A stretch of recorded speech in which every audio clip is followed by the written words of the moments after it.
안녕하세요. 원음방송이 특집으로 준비한 통일대담 한반도 평화의 길을 묻다. 저는 진행을 맡은 사람과 사회연구소의 박성태 실장입니다. 국토분단 80년. 한반도는 세계 유일의 분단 국가죠. 최근 흔들리는 국제 정세 속에 안보 위기는 더 높아지고 있습니다.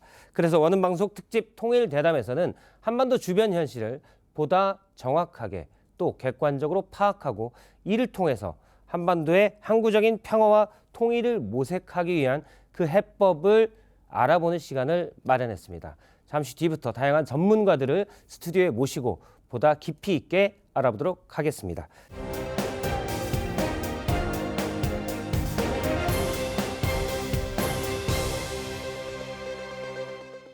네, 여러분은 지금 통일대담 한반도 평화의 길을 묻다를 함께하고 계십니다. 지금부터는 전문가와 함께 평화와 통일의 길, 어떻게 하면 그 길을 잘 갈 것인지를 구체적으로 알아보는 시간입니다. 오늘은 특별히 두 분을 모셨습니다. 외교안보의 전문가인데요. 세종연구소의 외교전략센터 이기태 센터장님 나오셨고요. 한국외국어대학교 국제지역대학원 재성훈 교수님을 스튜디오에 모셨습니다. 안녕하십니까? 네, 안녕하세요. 안녕하십니까? 예, 본격적으로 얘기를 나눌 텐데 이기태 센터장님은 일본 특히 전문가시고요. 네. 예, 동북아 전체 보지만 그래도 일본을 특히 전문가시고 제 교수님께서는 네. 러시아. 러시아만 조금 압니다. 제가 앞서 방송 전에 들었는데 푸틴과도 대화를 좀 손들고 질문하려고 했는데 푸틴이 대답을 안 시켜줬다. 네. 대화를 하려고 했는데 대화가 어려웠습니다. 네. 2시간 동안 손을 들었는데 안 시켜주더라고요. 예, 네. 거기 잠깐 뒤에 또 좀 네. 듣도록 하겠습니다. 주로 이제 일본과 러시아 한반도 주변 열강 중에 몇 나라들이죠. 여기에 대해서 좀 더 알아볼 텐데 전반적으로도 동북아에 대해서 좀 얘기를 해주시면 고맙겠습니다. 먼저 저희가 다뤄볼 첫 번째 주제는 핵잠수함입니다. 우리나라가 시간은 좀 걸리겠지만 미국의 지원으로 핵잠수함 건조를 추진하게 됐습니다. 일단 그 의미는 어떻게 보시는지 먼저 제 교수님부터 잠깐 얘기해 주시죠. 예, 디젤 전기 잠수함에 비해서 핵 추진 잠수함이 장기간 고속 잠행이 가능하기 때문에 제가 이제 군사 전문가들하고 또 얘기를 해봐도 예. 오래 멀리 그리고 이제 은밀한 작전이 가능해지기 때문에 우리나라 해군이 다양한 작전의 옵션을 가질 수 있다. 그래서 반드시 필요하다. 이렇게 이제 얘기를 하더라고요. 근데 이제 다만 한미 원자력 협정에 따라서 한국이 자체적으로 연료를 조달하기가 어렵습니다. 예. 네, 그래서 이것이 이제 미국에 대해서 또 연료 공급국에 대해서 약간의 종속이 있지 않을까라는 이런 우려도 있고요. 또 건조나 유지나 이 보수에 상당한 비용이 들어갑니다. 이 비용의 문제도 좀 있습니다. 센터장님은 어떻게 보시는지? 이 핵잠수함은 가장 큰 의미는 이제 저희가 대양해군 차원에서 예. 아무래도 자막 능력이 길기 때문에 이제 보다 먼 바다까지 나갈 수 있다라고 하는 장점이 있습니다만 이것이 일각에서는 혹시라도 중국 견제용이 아닐까, 예. 미국과 일본과 함께 중국을 견제하는 데 사용되지 않을까라고 하는 우려가 있는 게 사실이고요. 이제 지금 현대 전장이 좀 많이 변하고 있지 않습니까? 이제 무인 이제 여러 잠수함도 이제 개발하려고 하고 그래서 과연 비용 대 효율적인 측면에서 이게 정말 효과적일까라고 하는 그런 우려의 시선도 지금 존재하고 있습니다. 말씀하신 대로 사실은 일부 전문가들의 그런 얘기도 있습니다. 우리가 서해, 남해, 동해 정도만 그러니까 북한을 대상으로 한 수중 작전할 거면 디젤 잠수함으로 충분하다. 여기 한 달 이상씩 있을 필요는 없으니까요. 그런데 핵 추진 잠수함 오랜 기간 자막 능력이 필요한 건 사실은 중국 견제용이고 그러면 미중 충돌에 우리나라가 그냥 개입되는 것 아니냐 이런 우려를 가진 분도 있어요. 네. 여기에 대한 교수님의 생각은 혹시 어떠신지? 그 현역 그 해군들하고도 얘기를 할 기회가 있었는데 언젠가 이제 다른 잠수함들은 언젠가는 이제 수면으로 올라와야 된다는 것이죠. 근데 언제 올라올지 그러니까 한 30일만 기다려보자 이렇게 이제 상대가 생각할 수 있다는 거죠. 근데 그 핵추진 잠수함을 갖게 되면 30일 넘어 언제 올라올지 모르기 때문에 그만큼 해군이 수행할 수 있는 작전이 다양해지고 이제 뭐 거리나 시간에 이제 좌우되지 않는다 이런 얘기를 많이 하더라고요. 굳이 중국 견제를 생각하지 않아도 네. 갖춰서 손해 보진 않을 능력이란 말씀이신 거죠? 그렇죠. 이제 비용의 문제가 좀 있는 것이죠. 비용의 문제가 있는 그리고 또 것이다. 이제 뭐 이기태 박사님도 말씀하셨지만 저는 상징적인 의미도 좀 있다고 봅니다. 이제 한국이 이만큼 국방력이 성장했다는 것을 좀 보여줄 수 있는 계기도 되고요. 또 반대로 이게 주변국들의 우려를 살 수도 있죠. 이 상징적인 의미 자체가. 예. 잠수함의 제일 큰 특징이 이제 은밀성이거든요. 우리가 어떤 핵 공격을 받든 어떤 공격을 받았을 때 제2경 능력, 예. 반격할 수 있는 이제 능력이 필요한데 잠수함, 그중에서도 핵 잠수함은 역시 바다 수면 밑에 있다가 언제든지 타격할 수 있는 그런 상대방에게 억제력, 공포 이런 걸 줄 수 있는 것이 가장 큰 이제 장점이고요. 그러한 기술적인 효율적인 측면에서는 분명히 도움이 됩니다. 근데 예. 말씀하신 대로 이것이 지금 중국 견제용이 되지 않을까. 저희 이재명 대통령도 이번에 얘기할 때 중국을 사실 처음에 언급했었거든요. 예. 그러다가 이제 대통령실에서 이제 그걸 약간 이제 순화하긴 원래 했습니다만 북한과 중국 네, 이렇게 중국이라고 언급을 얘기를 했었죠. 했죠. 그래서 사실은 저도 중국을 언급하기로 조금 놀랐는데요. 하지만 이것을 이제 나중에 결국엔 순화했고 지금까지 논의된 것처럼 역시 효율적인 측면에서 이 잠수함을 보유하는 게 좋겠다라는 쪽으로 이제 나아가고 있는 것 같습니다. 어차피 핵 추진 잠수함이 게임 체인저라고 얘기되는 판에 굳이 우리가 이 기술을 안 갖출 필요가 있느냐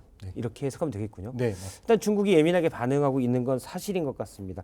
중국의 그 반응 이유는 어디에 있다고 보십니까? 역시 한미일로 대표되는 예. 공조 체제를 이제 중국에서는 상당히 두려워하고 있습니다. 한미일이 함께 뭉쳐서 중국 견제를 하는 걸 가장 피하고 싶은데 지금 일본도 얼마 전에 이제 핵 추진, 그러니까 자세히 말하면 차세대 동력이라는 표현을 썼거든요. 예.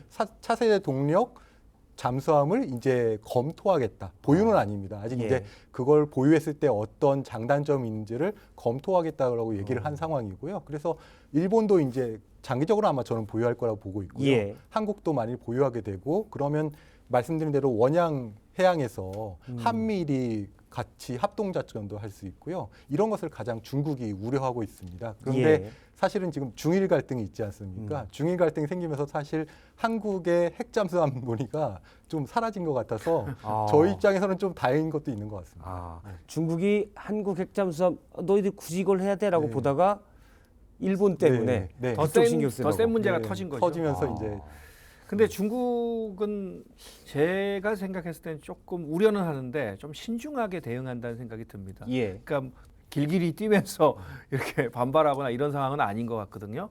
근데 이게 아마도 한국의 핵추진 잠수함이 다니지 않는다면 그 자리에 미국의 핵추진 잠수함이 다닐 것이기 때문에 어차피 다닐 거라면 한국이 다니는 거나 별 차이가 없다라고 생각하는 지점이 하나 있을 것 같고요. 예. 그 다음에는 핵추진 잠수함을 건조하는데 상당한 시간이 걸릴 겁니다. 한 10년 정도를 이제 보기도 하거든요.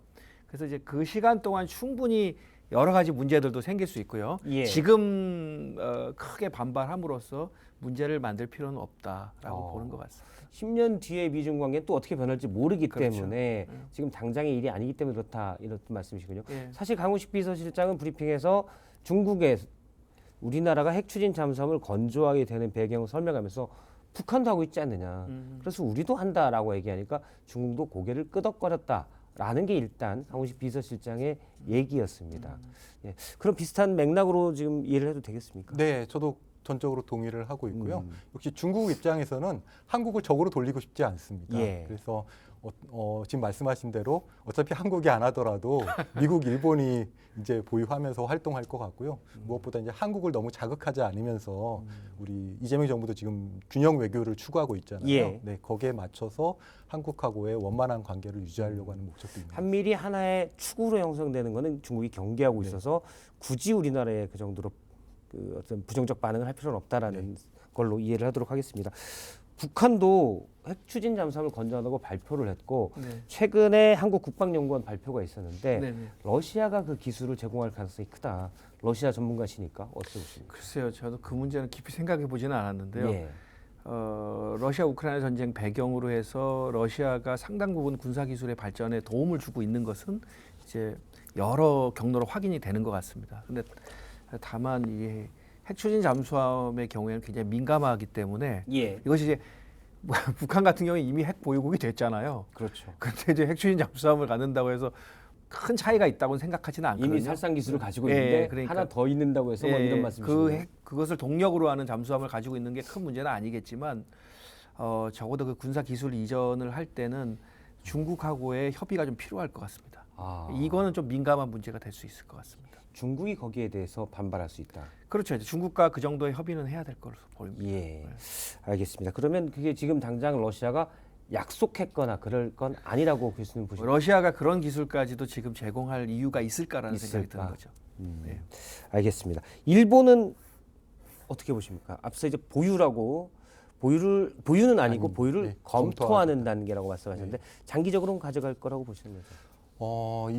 사실 일본이 유일한 원폭 피해국이잖아요. 예. 그래서 이 핵에 대해서는 상당히 국민들의 터부하는 금기시하는 감정이 아직도 강합니다. 그래서 일본은 예전부터 비핵 삼원칙이라는 걸 예. 해왔죠. 핵을 만들지도 않고 보유하지도 않고 또 반입하지도 않겠다라고 하는데 사실은 지금 다카이치 정부가 들어서면서 약간 일본이 보수 우경화되고 있습니다. 그러면서 비핵 삼원칙도 개정하겠다, 반입할 수 있다라고 하고 예. 있고요.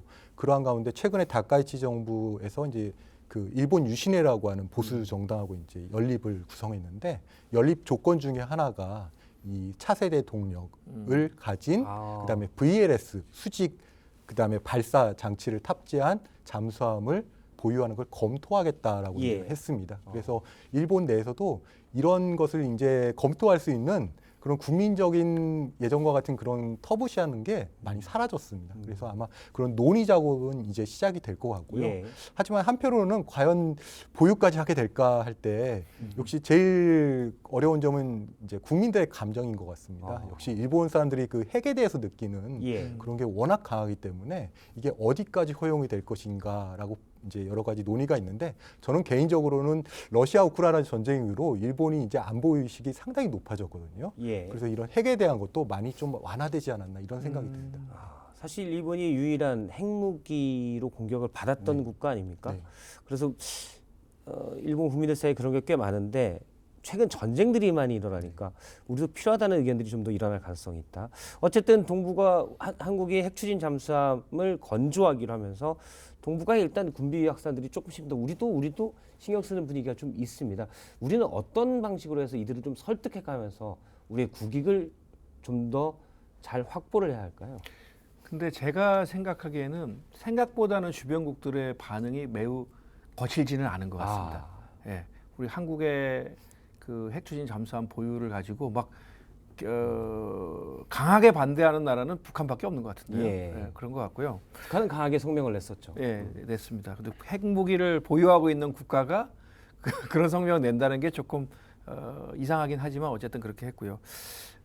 그런데 이제 그 우리가 핵 추진 잠수함의 보유 자체가 주변국들의 우려를 안 살려면 우리가 영내 평화 공존을 추구하려는 그런 노력을 적극적으로 더 해야 될 것 같습니다. 그런 메시지들을. 예, 우리가 자위적으로 안보 강화를 하지만 결국엔 우리가 원하는 것은 평화라는 메시지를 확실하게 보여줄 필요가 있고요.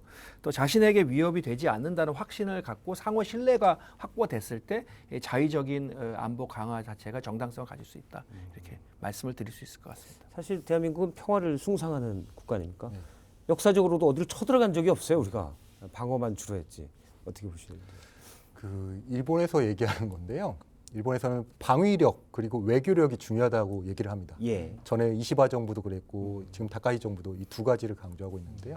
방위력은 말 그대로 본인 안보 위협에 대응하기 위한 이제 안보 강화입니다. 지금 솔직히 중국도 그렇고 일본도 그렇고 뭐 북한도 그렇고 무기 개발하고 예. 국방 예산도 계속 늘리고 있는 상황은 부인할 수 있는 현실인 것 같습니다. 그건 당장에는 막을 수가 없는 것 같고요. 예. 그렇다면 다른 한편은 뭐를 이제 추구해야 되느냐? 역시 외교력인 것 같습니다.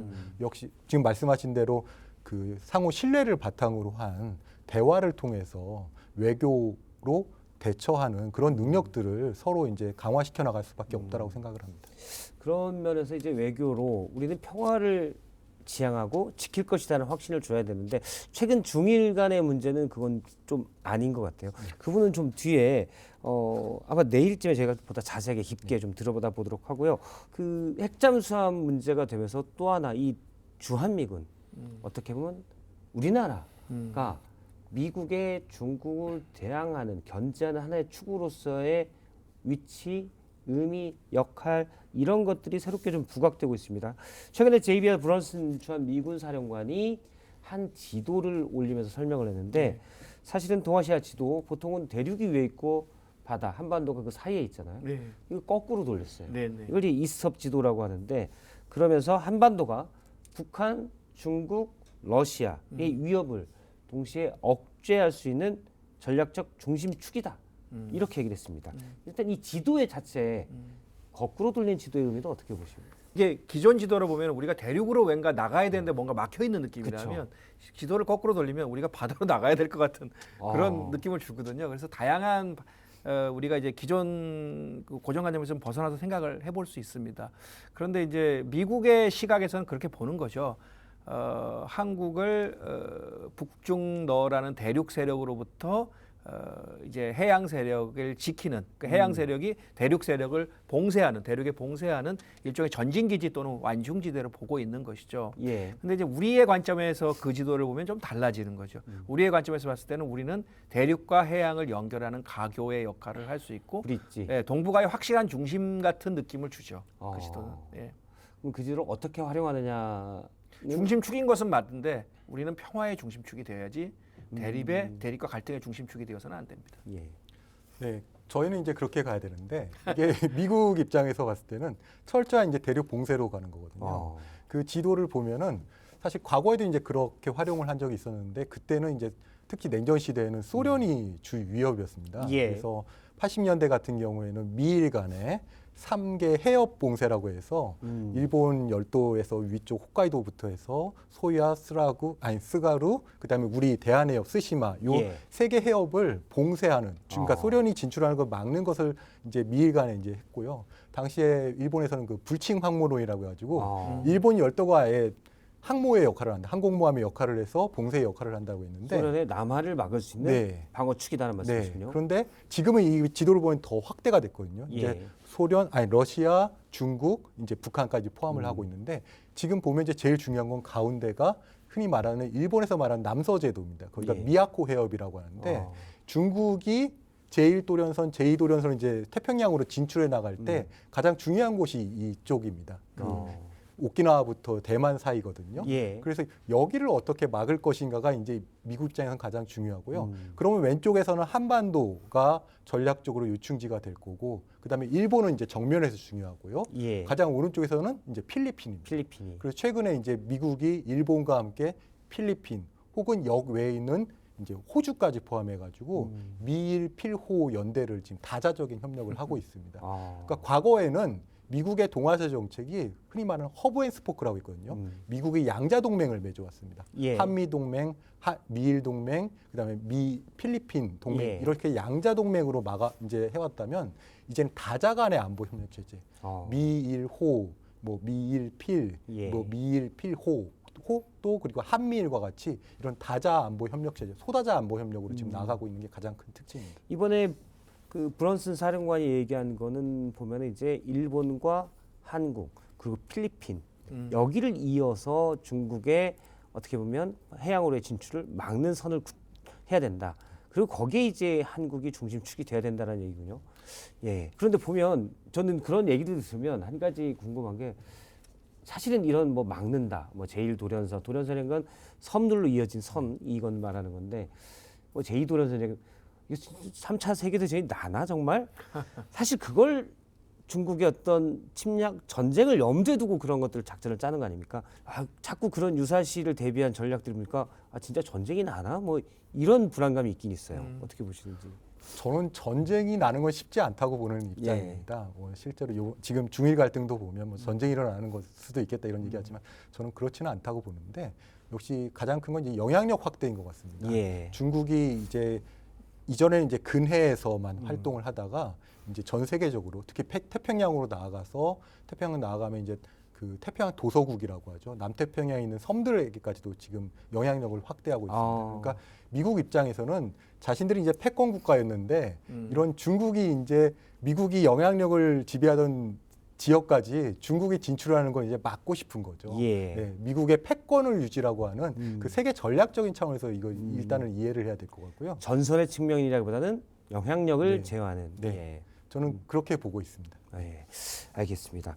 그런데 일단 보면은 한반도가 이제 그 중국을 견제하는 중심축이다라고 주한미군 사령관이 얘기했는데 그렇게 볼 때 가장 핵심은 주한미군이잖아요. 네. 그러면 주한미군이 사실 북한을 견제하기 위해서 전통적인 역할이죠. 그렇죠. 기존의 역할이죠. 그걸 위해서 있기보다는 지금 이 사령관의 역할을 보면 우리는 중국을 견제하는 역할이 크다. 어떻게 보면 이걸 말하는 거 아닐까요? 중국뿐만이 아니고 영내 안보에 주한미군의 영내 안보에 기여할 수 있도록 주한미군의 역할이 확대되는 거고 또 유연화되는 것이죠. 유연성을 갖추게 되는 것이죠. 이게 이른바 한미동맹 현대화에 들어가는 네. 얘기인가요? 그러니까 그들이 생각하는 미국이 생각하는 이제 현대화는 그런 걸 의미하는 것인데, 근데 한국의 입장에서는 사실 우리가 막대한 그 주한미군 그 주둔비 지급하는 것도 그렇죠. 분담하는 것도 한반도 안보를 위해서 하는 것이지 우리가 더 큰 그 주한미군이 좀 자유롭게 영내 안보에서 움직일 수 있도록 하기 위해서 우리가 그 많은 돈을 부담하고 있다고 생각하지는 않거든요. 그런데 그렇게 이제 그 주한미군이 활동 반경을 넓히게 되면 한국이 불필요하게 영내 분쟁에 연루될 수 있다, 이런 우려가 됩니다. 우리가 동맹이 강화되면 우리가 안전해진다고 생각하는데 또 연루의 위험이 더 커진다는 생각은 좀 덜하는 것 같거든요. 예. 그래서 그런 걸 생각한다라면 한국이 좀 여기에 대해서 뭐라 그럴까요? 좀 그 미국과 주한미군의 역할에 대해서 분명하게 좀 그 합의를 할 필요가 있다는 생각이 듭니다. 예. 그 우리가 전략적 유연성이라고 얘기를 합니다. 주한미군이 과거에는 북한 억제만 역할이 있었는데요. 이제 중국의 영향력이 있다 보니까 이 주한미군의 역할을 이제 보다 더 확대하려고 하는 움직임인 것 같습니다. 그런데 사실은 지금 마지막에 말씀하신 게 가장 중요하다고 생각합니다. 한미일 간에 일본도 이제 무관하지는 않거든요. 예. 그래서 한미일 간에 사전에 우리의 역할을 어떻게 할 것인가. 우리는 사실 일본도 사실은 이제 대만 유사라고 하는 그런 예. 전쟁에 끌려 들어가고 싶어져 않거든요. 하지만 지금 미일 동맹, 미일 안보 조약도 있고 우리도 한미 상위 보호 조약이 있기 때문에 사실은 저는 전쟁이 난다면 어쩔 수 없이 저희와 의도치 않게 관여될 수밖에 없는 구조라고 생각을 합니다. 그렇기 때문에 그걸 미연이라도 방지하기 위해서라도 우리의 주한미군 역할은 북한의 억제에 있다라는 걸 확실하게 정해놓고 우리가 관여하지 않는 차원에서의 우리의 나름대로의 역할을 한미 간에 사전에 얘기할 필요가 가장 중요하다고 근데 현재 생각합니다. 지난번에 그 한미 정상회담 이재명 대통령과 트럼프 미국 대통령과의 정상회담이 있었고 그 이후에 나온 게 이제 조인트 팩트 시트가 나와서 안보 분야도 나왔는데 여기에서는 한미 동맹 현대화 그러니까 주한미군의 말씀하신 전략적 유연성에 대해서는 어느 정도 또 합의가 된 거 아닌가. 또 하나는 그 부분이 있더라고요. 그 이른바 이제 양안 갈등. 예. 만약에 중국이 대만을 침공했을 때 그러면 과연 우리나라가 자동 개입이냐 한미 동맹에 따라서 그 부분에 대해서는 우리가 원하는 대로 한다라는 어떤 과거의 방식을 재확인한다라는 문구가 들어가 있더라고요. 그러면 이제 자동 개입이나 그런 건 아닌 걸로 일단 미국이 공격받아야 됩니다. 그러니까 대만 문제에 직접적으로 그러니까 양안 갈등이 그 무력 분쟁화 되었을 때 미국이 개입을 하는 거를 넘어서 제가 보기엔 정확하게 그 문구를 한미 상호 방위 조약과 그 부속서들을 다 확인을 하면 미국이 공격받아야 되거든요. 미국이 공격받은 게 근데 그게 아니기 이제 때문에 의미가 애매한 거죠. 아. 미국이 공격받는다는 의미가 애매한 것이죠. 그러니까 한미 상호 방위 조약은 어떻게 보면 미국이 공격받으면 미국이 침략을 받으면 한국이 지원하고 한국이 공격을 받으면 미국이 지원하는 것이기 때문에 예. 이제 그 범위를 어디로 할 것인가는 양측의 합의에 달려 있는 것이죠. 근데 아마 글쎄요, 뭐 저도 잘 모르겠지만 너무 명확하게 또 그 부분에 대해서 정의하는 게 그 우리 입장에서는 좀 부담이 될 수 있어서 양측의 부담이다. 좀 애매하게 했을 수도 있다는 뭐 예. 생각이 들기도 합니다. 그러겠네요. 만약에 우린 절대 안 해라고 하면 또 미국이 싫어하니까 그냥 서로 간에 양해하에 애매한 표현도로 해놨지 않았을까 뭐 이런 생각도 들고요. 저도 확실하게 하는 건 가장 위험하다고 보고 있고요. 예. 그래서 저는 역할 분담이라고 하는 측면을 계속 얘기를 하고 있습니다. 주한미군 자체는 북한 억제가 주 목적이고 예. 만일 대만 유사가 일어날 때 그런 논의도 있잖아요. 북한하고 혹시 연동되지 않을까. 아. 그럴 때 저희는 북한의 억제에만 집중적으로 대응하겠다라고 얘기를 하고 원래 주한미군의 역할이 거기에 있다라고 확실하게 선을 그어두면은 저희가 대만 그런 사태에 관여하지 않을 수 있는 방법을 하나 찾을 수 있지 않을까 이렇게 보고 있습니다. 미국 측이 요구하고 있죠. 그리고 또 주한미군 사령관의 얘기에 따르면 우리는 꼭 북한만이 아니다. 전반적으로 중국도 영내 안정 이걸 표현하는 것으로 보이는데 만일에 그런 일이 벌어져도 그럼 주한미군이 그건 알아서 하고 우리는 아니다. 여기서 전투기 몇 대가 간다? 오케이. 주한미군 사령관 니네가 알아서 가. 또 우리 전투기 같이 가? 그건 아니야. 예를 들어서 그렇게 해도 불리할 수도 있는 거죠. 글쎄요. 잘 모르겠는데. 그래서, 예. 그래서 저희 가장 중요한 거는 저는 그 한국의 지금 역할이 우리 처음에 이제 얘기했던 거잖아요. 예. 동북아에서 저는 그 중일 간의 갈등이 생기는 것도 우리가 강 건너 불구경하듯이 지금 보고 있잖아요, 사실은. 근데요, 강 넘어서 불씨가 날라올 수 있어요. 그렇죠. 우리한테도 옮겨붙을 수 있습니다. 그런 것 때문에 이 특집 방송이 나온 겁니다. 예, 그런 것들은 우리가 어떤 생각을 갖고 예, 그래서 그 동북아 영내에서 어떤 분쟁이나 갈등이 일어나는 것도 한국에겐 바람직하지 않다고 봅니다. 예. 어떤 식으로든. 그래서 우리 강 건너 불구경처럼 생각하지 말고 한국이 동북아 영내의 그 평화를 위해서 좀 그 역할을 좀 조금 더 적극적인 역할을 할 필요가 있습니다. 중재자 역할이 더 필요하다. 그렇죠. 이제 우리가 좀 중재자 역할을 잘 하려면 그 잘할 수 있는 전제 조건이 뭐냐면 북한과의 관계를 잘 풀어놓는 겁니다. 그래야만 또 한국의 외교가 힘을 얻을 수가 있죠. 예. 일단 주한미군의 역할 변화, 이른바 한미동맹 현대화라고 불려지는 거에 대해서 중국도 그 상황에 대해서 어느 정도는 양해를 하고 있는 것 같아요. 우리가 이제 그러면 한중 관계는 이 부분에 관해서 어떻게 풀어야 된다고 보시는지.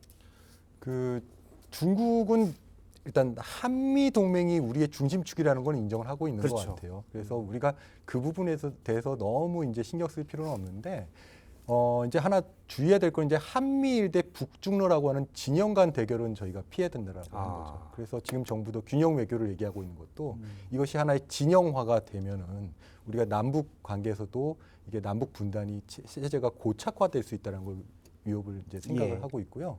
그래서 중국에 대해서는 저희가 뭐 이런 우리의 균형 외교도 얘기를 하겠지만 또 한편으로는 저는 한미 동맹이 중심축이다 정도까지는 확실하게 얘기해 놓는 것도 나쁘지는 않다라고 봅니다. 그리고 중국하고의 관계에서의 어떤 교류 확대나 아니면 외교적인 특히 한반도 비핵화라고 하는 우리의 그 중요한 목적이기 때문에 여기에 대해서 항상 중국의 동의를 얻을 수 있는 이런 자세가 가장 필요할 것 같고요. 아까 중일 관계 말씀하셨는데 저도 전적으로 동의하는 게 요즘 뭐 중일 갈등으로 관광객들이 많이 들어온다 이런 논의들을 많이 하는데 저는 절대 그런 플러스 면만 있는 것 같지는 않고요. 예. 이게 절대로 우리 안보와 무관계하지 않습니다. 그래서 이것을 우리가 어떻게 특히 중일 갈등은 사실 또 미일 관계가 예. 중심이거든요. 왜냐하면 그 미일 안보조약 6조에 보면 극동조항이라는 게 있습니다. 예. 극동조항에 대만 한반도가 들어가거든요. 그거에 따라서 이번에 다카이치 총리가 존리위기 사태를 말한 거기 때문에 이게 한반도와 대만 그렇게 따지면 이제 한국, 중국 다 무관하지 않습니다. 그래서 이런 부분들을 우리가 종합적으로 판단해서 대응책을 마련해야 될 것 같습니다. 우리가 사실 일부 중에는 반중 정서가 있는 것도 사실이고 저는 뭐 불필요하다고 생각하는 사람인데 또 일부는 또 반일 정서도 있는데 중국과 일본이 이제 약간 갈등 그러니까 잘 됐다 니네 싸워라 이런 게 있는데 우리가 이제 국익을 위해서는 그런 태도는 또 이 안보 위기를 감안했을 때 그런 태도는 바람직하지 않다라는 말씀이시군요. 그리고 저는 중국과 조금만 좀 첨언을 하면 중국과의 관계에서 중국의 핵심 이익을 건드리면 안 된다고 봅니다. 그런데 우리가 뭐 좀 뭐라 그럴까요? 이제 과거에 한때 불필요한 말로 중국의 핵심 이익을 건드리는 말을 자꾸 하는데 그게 이제 글쎄요 국내에서의 반중 정서에 편승하기 위해서 그랬는지는 잘 모르겠지만 또는 뭐 우리가 미국한테 잘 보이고 싶어서 그런 얘기를 했는지는 모르겠지만 그런 그 발언이나 아니면 구체적인 행동이나 적어도 발언은 굉장히 자제해서 해야 된다고 봅니다. 굳이라는 중국의 핵심 이익이라는 건 대만에 가장 대한 중요한 것은 양안 문제죠. 양안 문제. 대만 그러니까 하나의 우리가 이제 수교하면서도 대만과 강교하고 중국과 수교하면서도 하나의 중국이라는 그 원칙을 인정해 줬고요. 예. 그거는 미국도 인정하고 모든 국가가 사실 인정하고 있는 사실이거든요. 근데 그걸 굳이 우리가 끄집어내거나 중국의 심기를 건드릴 이유는 없다는 거죠. 그 민감한 부분들을. 민감한 부분. 근데 그 민감한 부분을 건드리는 일들이 꽤 있었죠. 그러지는 말자는 겁니다. 다카이치 얘기만이 아니라 우리나라도 꽤 있었다는 말씀이신 거죠. 네네. 알겠습니다. 네. 이전 바로 정부를- 작년까지 있었죠. 작년까지 있었고요. 네. 사실은 원칙적으로 나와 있는 말은 일반적인 우리가 한미 동맹, 한미 협약 때 많이 쓰는 표현이 일반적인 현상 변경에는 반대한다. 그냥 요 정도의 원론적인 얘기만 계속. 그렇죠. 그리고 가장 중요한 것은 소통입니다. 우리가 불가피하게 이런 합의를 할 수밖에 없는데 예. 이 점에 대해서 우리 미리 좀 우리 협의를 하는 것이다. 아, 근데 이런 과정이 없어요. 이런 과정이 생략되기 때문에 굉장히 그 반발을 하고 화를 내는 것이죠. 네. 중일 갈등 사실 이게 되게 지금 심각한 문제인데 요거 내일 또 저희가 많이 좀 깊게 있게 다뤄보고요. 지금부터는 이제 우크라이나 전쟁 네. 또 제 교수님의 전공 분야가 전공 나왔네요. 분야 네. 러시아 분야가 나왔습니다. 자 트럼프 2기 행정부가 된 뒤에 트럼프가 바로 얘기했던 게 내가 대통령이 되면 뭐 우크라이나 전쟁 24시간이라고 그랬던가요? 그렇죠. 짧은 시간에 종전된다고. 예. 근데 그때는 트럼프가 계산을 잘 못했던 거죠. 이렇게 어려운 문제인지는 몰랐다. 원래 푸틴과 트럼프가 좀 친하다고 생각했기 때문에 트럼프 말처럼 될 수 있었는데 벌써 지금 한 4년 됐나요? 두 나라는 전쟁 중입니다. 일단 러시아 전문가시니까 네네. 언제쯤 전쟁이 끝나실 것 같나요? 그러니까 내년 2월 24일이 되면 만 4년이 됩니다. 예. 그러니까 거의 이제 4년이 다 돼가고 있는 것이죠. 그렇죠. 예, 지금 이제 전쟁의 뭐 상황에 대해서 간단하게 먼저 얘기를 해보면 예. 지금 현재 상황에서는 러시아가 우크라이나 영토의 한 4분의 1, 5분의 1 정도, 5분의 1 정도를 차지를 했고, 그러니까 20% 정도 차지를 했고요. 그 면적은 남한 면적 정도 됩니다. 예. 그리고 이제 지금 트럼프 정부가 제시한 평화안은 평화안을 먼저 제시를 했고요. 그리고 그 평화안에 대해서는 상당히 이제 러시아의 요구 조건들을 대폭 이제 수용한 그런 평화안이었습니다. 트럼프 정부는 이 전쟁을 빨리 끝내야 된다고 생각합니다. 예. 트럼프 정부가 전쟁을 빨리 끝내려고 하는 이유는 러시아와의 관계 정상화를 통해서 얻을 수 있는 이익이 더 크다고 보는 것이죠. 글로벌 안보, 글로벌 전략적 안정성이라든지 러시아와의 경제 협력을 통해서 얻을 수 있는 경제 이익도 크고 더 나아가서 러시아가 중국에게 지나치게 의존하는 것이 미국에게 바람직하지 않다고 보고서 좀 이격시키려고 하는 것도 예. 있고요. 그냥 다양한 노림수가 있어서 러시아의 요구 조건을 빨리 많이 수용해서 이 전쟁을 끝내려고 하는 것인데 여기에 우크라이나와 유럽 주요국들이 굉장히 크게 반발을 해서 독자적인 안을 또 만들었죠. 그렇게 이제 돼서 제네바에서 미국하고 우크라이나 대표단이 협상을 했죠. 회의를 해서 수정안을 만들었습니다. 그러니까 러시아의 요구 조건이 너무 많이 들어갔다. 그러니까 우크라이나 요구 조건을 반영한 수정안을 만들었죠. 근데 수정안을 만들어서 우리나라 언론도 그렇고 이제 다른 뭐 외신에서도 젤렌스키 대통령이 트럼프 대통령의 안을 수용했다는 예. 식으로 이제 보도가 나갔습니다. 그런데 제네바에서의 결정적인 두 가지 핵심 문제가 합의가 안 됐습니다. 하나는 영토 문제인데요. 예. 아까 이제 말씀드렸다시피 돈바스의 10%가 아직까지 러시아가 차지하지 못한 지역이잖아요. 그 지역을 러시아한테 준다는 겁니다. 양도하고 대신에 비무장 완충지대로 만든다라는 것이고요. 그 크림반도와 돈바스 지역 그 두 개 주는 사실상 디팍토 인정한다. 사실상 인정한다. 영토로 인정한다는 것이고 나머지 두 개 주의 그 경계는 동결한다. 전선 동결을 한다는 것이에요. 그러니까 영토 포기에 해당하는 것이죠. 그것에 대해서는 합의가 안 됐습니다. 예. 그리고 두 번째는 안전보장 문제인데요. 우크라이나의 나토 가입이 그 당초 안에는 나토 가입을 우크라이나가 포기하고 나토가 더 이상 확장하지 않는다라고 돼 있었는데 거기에 대해서도 우크라이나가 동의를 안 했습니다. 예. 그리고 외국군의 주둔 문제를 외국군의 주둔을 못하게 한다, 금지한다는 게 있었는데 그것도 합의가 안 됐고요. 또 병력을 제한하는 문제는 어느 정도 합의됐는지 안 됐는지 명확치는 않지만 예. 당초 그 미국의 평화는 60만이었는데 그것을 이제 80만으로 조정한다 만다라는 이야기가 좀 있었죠. 그래서 이 두 가지 영토 문제하고 안전보장 문제가 합의가 안 됐기 때문에 아직까지 지난한 과정이 남아 있는 것이고요. 또 이게 이제 그 트럼프 대통령과 젤렌스키 대통령이 합의를 해야지만 이 최종안이 마련될 수 있는 것이고 또 이 그러면 최종안도 지금 러시아가 안 받을 수도 있습니다. 그러면 보시기에는 계속 접근은 이루어지는데 네. 양측의 주장들이 명확하게 특히 아주 중요한 이익들에서 갈라 있어서 합의는 쉽지 않을 거다. 그럼 전쟁은 계속 이루어질 거라고 보시는 거군요. 현재로서는. 네, 결국 그걸 물어보셨는데 제가 이렇게 길게 얘기했는데 근데 사실은 배경 설명을 저희가 또 한번 들을 필요가 예, 있어서. 예. 예. 그래서 가장 결정적인 두 가지 문제가 합의가 이르지 못했고 그 우크라이나 국내에서도 반발이 굉장히 클 것이기 때문에 그리고 우크라이나 헌법을 개정해야 되는 문제입니다. 아, 근데 헌법 개정은 없다라고 또 공언하는 그 정치인들이 많기 때문에 상당히 어려울 그러면 거예요. 사실은 러시아가 우크라이나가 계속 전쟁을 치르면서 어떻게 보면 그 파생된 효과로 북한과 러시아의 거리가 가까워졌어요. 왜냐하면 북한의 군사적 지원이 필요하기 때문에 이게 이제 우리나라 한반도 안보에 미치는 영향은 어떻게 보시는지요? 가장 큰 요인은 군사 기술 협력이죠. 예. 네, 아까도 저희가 뭐 핵추진 잠수함 혹시 기술이 넘어가느냐 이런 얘기 했습니다만 최근에 뭐 인공위성을 발사하거나 이럴 때 뭐 러시아의 기술이 뭐 어느 정도는 도입이 된 것 같다고 합니다. 물론 아까 재성훈 교수님께서 말씀하신 대로 핵심 기술까지는 안 갈 것 같아요. 예. 저도 뭐 핵과 관련된 거나 이런 핵심 기술까지는 안 가겠습니다만 이런 부분에서 우리에게 군사적 위협이 될 수 있는 측면이 있고요. 또 하나는 이제 경제적 지원인 것 같습니다. 북러 간에 이제 다시 관계가 복원되고 또 지금 북한이 경제적으로 어려운 상황에서 기존의 중국뿐만 아니라 러시아까지도 경제적 지원을 하면서 이런 것들이 우리 차원에서는 어떻게든 안보적 위협이 될 수 있고요.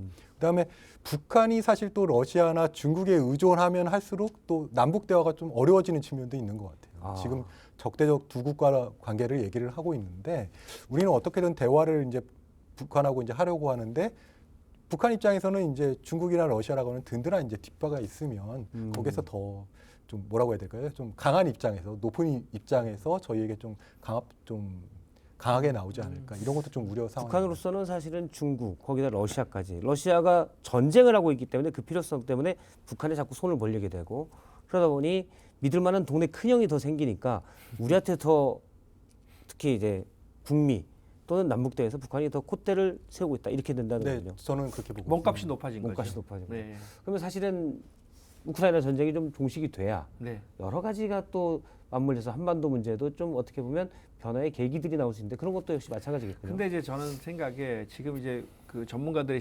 북러 협력 강화에 대한 전문가들의 시각이 두 가지로 갈립니다. 예.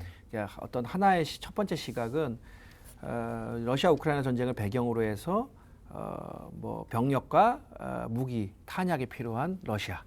그다음에 이제 정치적인 지원과 또 경제적인 지원 예. 이런 게 이제 필요한 북한의 어떤 그 일시적인 협력이다 이렇게 보는 시각이 있습니다. 이렇게 이 시각에 근거하면 러시아 우크라이나 전쟁이 끝나면 북러 관계 이완되겠죠. 예. 근데 두 번째 시각은 러시아의 그 외교 전략 자체가 변화했다고 보는 것입니다. 그러니까 비서방 국가들과의 관계를 강화하는 것을 러시아가 완전히 이제 외교 정책을 변화시켰다라고 보고 그 연장선상에서 유라시아 동부의 안보 파트너로 북한을 받아들였고 또 한반도에서 균형이 무너졌다고 보고 재균형해야 된다 북한을 지원해서 예. 그러한 그래서 이제 이러한 달라진 러시아의 외교 전략과 또 그 러시아와의 관계, 러시아의 동맹 관계를 통해 가지고 중국에 대한 의존도를 줄이고 체제의 안전을 도모하고 또 북미 협상에서도 좀 약간 우위에 서고자 하는 이런 북한의 대외 관계 다각화 전략 이것 두 개가 결합한 것이라고 본다면 북미 관계나 아니면은 이제 그 북미 관계가 근본적으로 바뀌지 않는 한, 북미 관계나 미러 관계가 예. 근본적으로 전환되지 않는 한 이 협력은 계속된다고 봐야 되겠죠. 구조적인 문제다라는 말씀이시죠. 예, 그렇죠. 이 러시아 우크라이나 전쟁도 더 듣고 싶은 얘기가 많은데 시간이 거의 다 돼서 내일 또 제가 관련 얘기를 또 이어가도록 하고요. 오늘 이 시간 마치면서 프로그램 공식 질문입니다. 한반도 지속 가능한 평화를 위해 지금 가장 필요한 건 뭐라고 보시는지 짧게 한마디로 좀 해주시면. 아까도 나왔는데 적극적인 소통 노력이 필요하다고 생각합니다. 어떤 갈등이 발생하기 전에 예. 우리 한국이 다른 국가들하고 그 파이프라인을 유지해서 언제든지 갈등이 생겼을 때 서로의 그 진정한 생각을 서로 교환할 수 있는 그런 파이프라인을 항상 유지해 놓을 필요가 있을 것 같고요. 또 우리가 아까 중재자 역할도 나왔는데요. 한국이 이제 국력도 많이 신장을 했고 평화라고 하는 가치를 가지고 우리가 주변국들에게 예. 적극적인 중재자 역할도 이제 적극적으로 모색해야 될 시기가 아닐까 이렇게 봅니다. 저도 뭐 더 보탤 말이 있을까 사실 싶기는 한데요. 한반도의 뭐 평화 번영, 뭐 더 나아가서 동북아 평화 번영을 위해서 한국은 적을 많이 만들기보다는 친구를 많이 만드는 노력을 해야 될 것 같습니다. 그게 가장 중요한 것 같습니다. 네. 지금까지 우리는 사실 외교 분야에서 주변 강국들의 눈치를 보고 우리의 입장을 자꾸 얘기하고 좀 봐줘라고 바빴는데 이제는 우리 국력도 올랐기 때문에 좀 더 적극적인 중재자 역할, 친구, 소통 채널이 필요하다는 말씀으로 이해를 하도록 하겠습니다. 네, 오늘 이 시간은 일단 여기서 마치고요.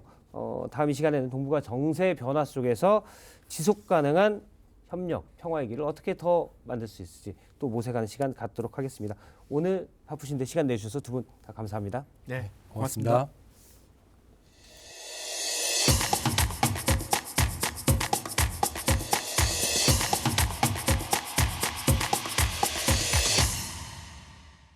네, 원음 방송에서 특집으로 준비한 통일대담 한반도 평화의 길을 묻다.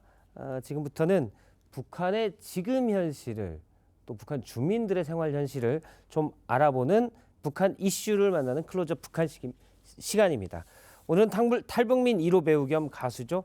김혜영님과 함께하겠습니다.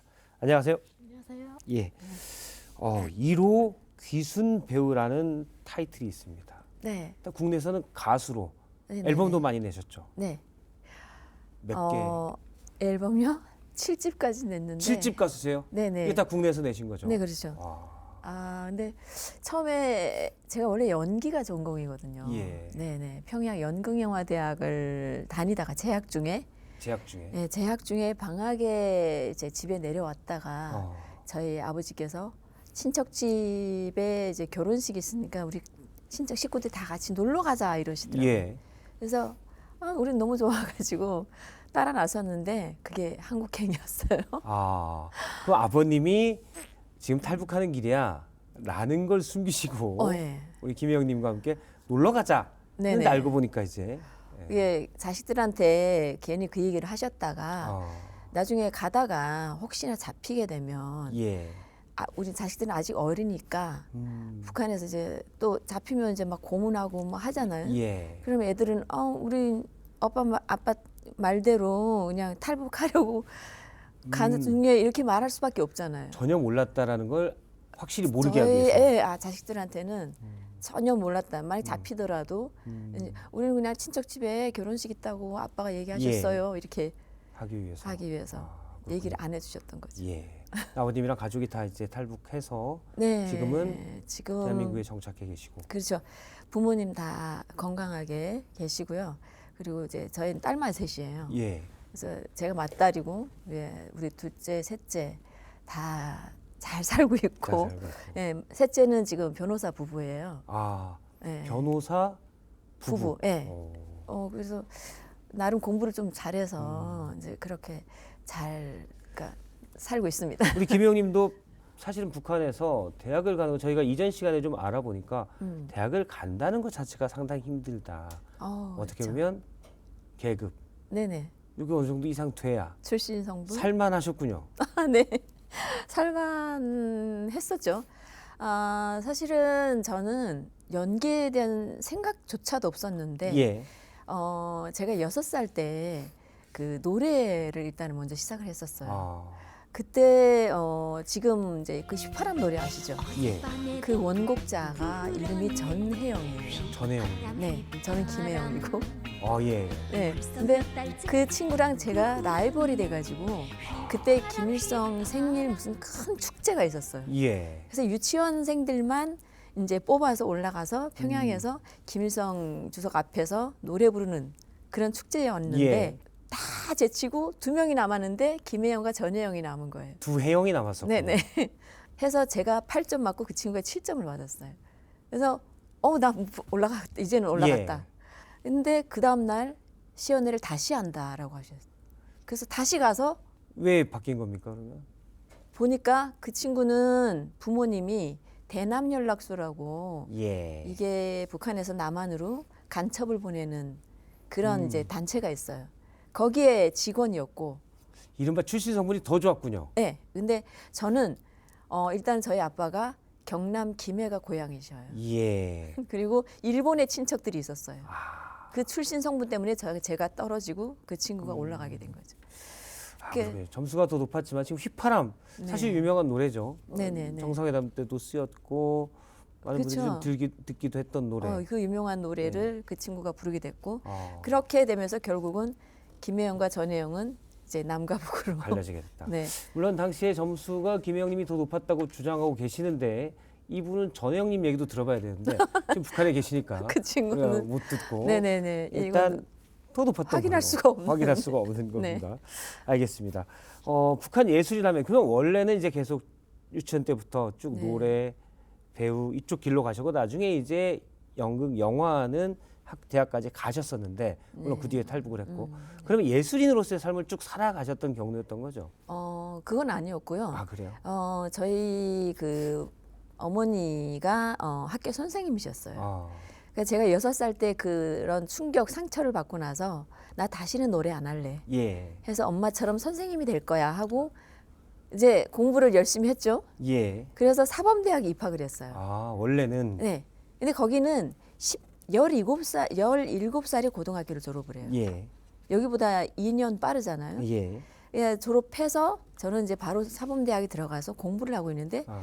거기에 평양연극영화대학에서 배우를 뽑으러 내려온 거예요. 근데 딱 보더니 제 앞에 서더니 동문 나오라고. 순간에 심장이 내가 뭘 잘못했구나. 예. 나 어디 잡혀가는구나.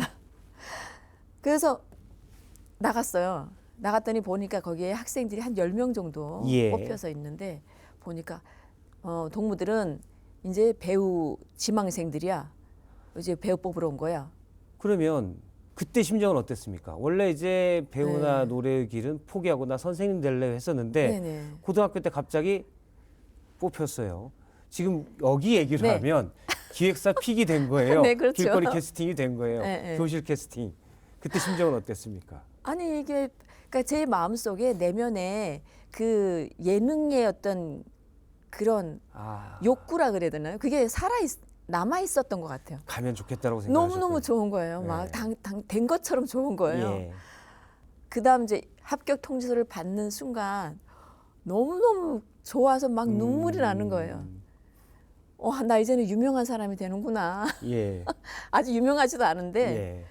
너무너무 좋아서 막 어쩔 바를 모르겠고 그래서 그냥 단숨에 이제 평양 올라가서 그 이제 대학 그럼 생활을 했죠. 평양의 연극영화대학에 일단 재학을 하셨다가 나중에 그 재학 중에 탈북을 네네. 하시게 됐는데 그 자리는 많은 여학생들이 선망하는 자리입니까?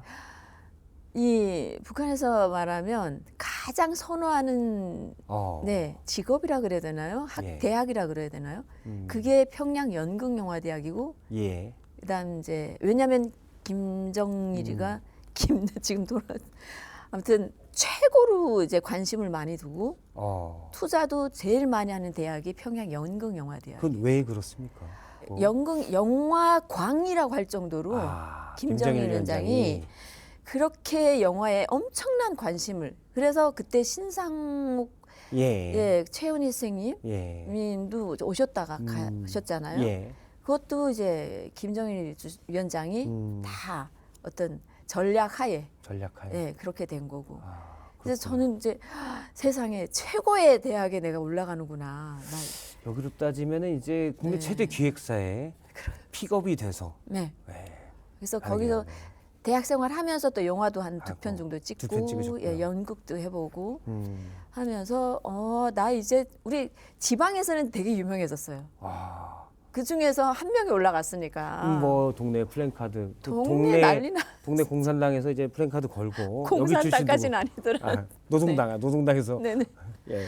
그래서 그렇게 동네에서는 아주 유명하고 진짜 우리 부모님은 뭐 그냥 그 뭐라 그러죠? 대통령이 된 것만큼 막 이러고 다니시고 엄청 너무너무 좋아하셨죠. 네. 그럼 앞서 이제 예술대학, 그러니까 평양의 연극영화대학 이런 데는 능력 또는 외모만 출중하면 아무나 갈 수 있는 곳입니까? 아니면은 출신 성분도 따집니까? 어떻게 보면 평양 연극영화대학은 출신 성분을 그렇게 안 따졌던 것 같아요. 그 제가 올라갔잖아요. 일단은 합격이 돼서 대학 생활. 살만한 집이셨다고 했잖아요.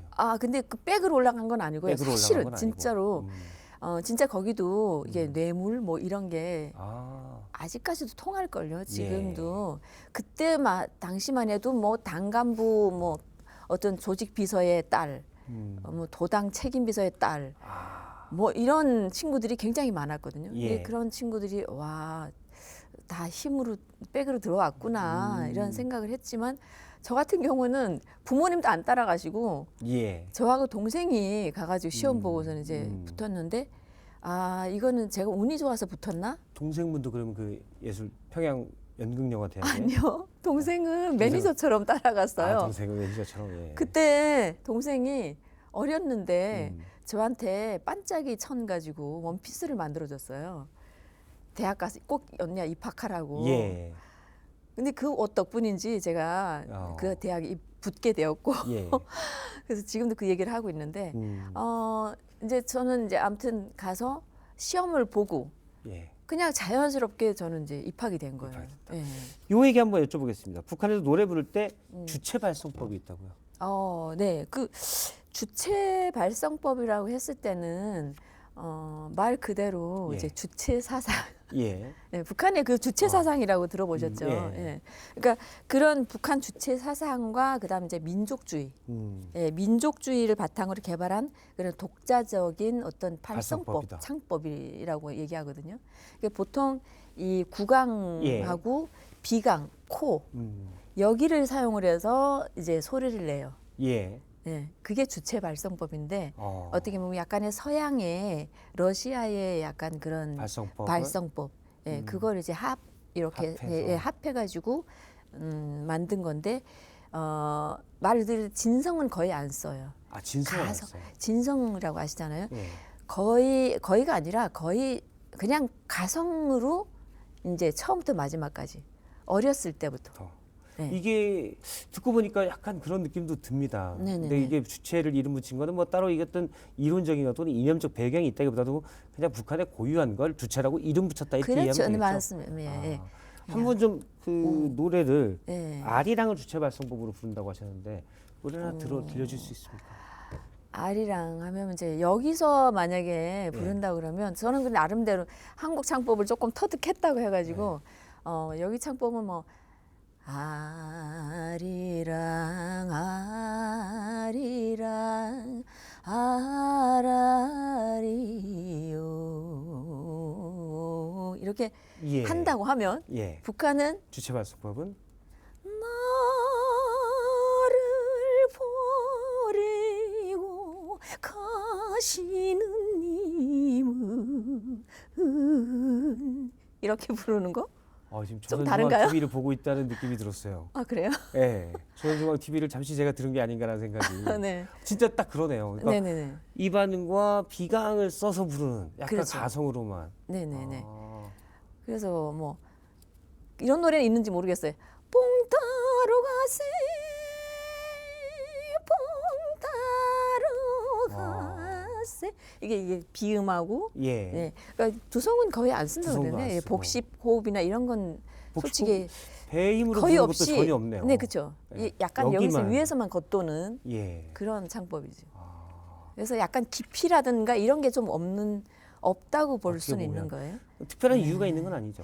없죠. 이유가 있는 건 아니고 북한의만의 어떤 오래전부터 그러니까 내려온 그런 올라온 이제 어떤 전통적인 거다. 창법. 알겠습니다. 저도 가성으로 뭐 음역대는 엄청 높아질 수가 있겠네요. 가성을 그렇죠. 땄으니까. 거의 가성은 이제 음역대가 높아질 수밖에 없고. 예. 알겠습니다. 네. 마지막으로 북한을 좀 더 잘 이해할 수 있도록 퀴즈를 준비해 오셨는데 어떤 퀴즈를? 사실 이제 그 문화 예술에 대한 퀴즈 예. 이런 것보다는 스포츠 쪽이 솔직히 더 많아요. 예. 근데 문화예술 굳이 한다 그러면 이제 여기가 소프라노 가수 이러잖아요. 근데 거기는 그냥 여기도 그렇게 쓰실 거예요. 고음 가수. 고음 가수. 네네. 예. 그다음 뭐 테너 하면 뭐 저음 가수. 뭐 이렇게 쓰는 예, 거. 예. 또 이제 독창 가수 한다 그러면 이제 여기는 솔로 솔로 가수라 가수. 그러잖아요. 뭐 이런 거. 그다음 듀엣. 듀엣. 그건 거기서는 이중창이라고 그러고. 이중창. 네. 그다음에 이렇게 진행을 보시는 예. MC분을 소개자라고 얘기를 해요. 소개자. 네네. 사회자도 아니고 소개자라는. 사회자도 아니고. 소개자. 네, 저도 처음에 생소했어요. 사회자가 뭐지? 사회에서 뭐 하는 사람인가? 뭐 이런 생각했는데 소개자라 그래요. 일단 역할이 주로 소개에 국한돼 있는 거 맞는 거죠. 그렇게 얘기를 하고 예. 이제 약간 스포츠 쪽이라고 하면 다이빙 선수. 다이빙 선수. 이게 좀 재밌어요.